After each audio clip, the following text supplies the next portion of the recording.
He wore a hat that read 100 plus 100.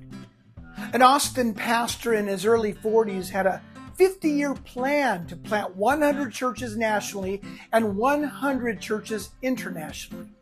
Articulate, motivated, and godly, he showed a depth of biblical insight, wisdom, and Holy Spirit-led ambition. At the time, I thought, gee, I don't even know who my next elder is going to be. Instead of getting too depressed because of my lack of giftedness and ambition, I figured that if God wanted me to plant 100 churches, He'd give me that vision.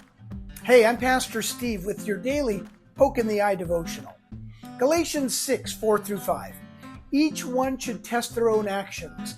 Then they can take pride in themselves alone without comparing themselves to someone else, for each one should carry their own load. Teddy Roosevelt said, "Comparison is the thief of joy." To covet that man's giftings and vision would cause me to get my eyes off of what God was doing through me. Carl Vaders, an expert on small church pastors, wrote this: "There is one pastor whose life and ministry may have seemed plain and average, even a failure to some people, but who is actually one of the most successful pastors who ever lived.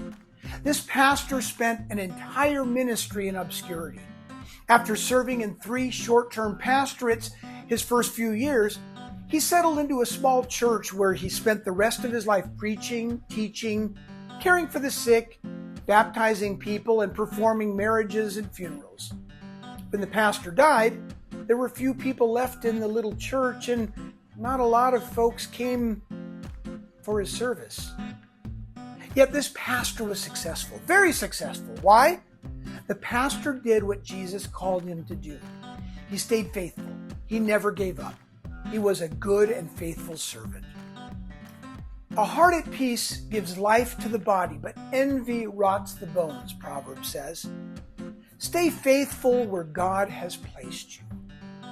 I'm Pastor Steve of Solid Rock Bible Church, jc.org. I hope this eye poke helps you to see God a little more clearly today. And hey, will you take a look at the instructions in the notes? And I have a link to my latest email. All right, that's in the description. Thanks.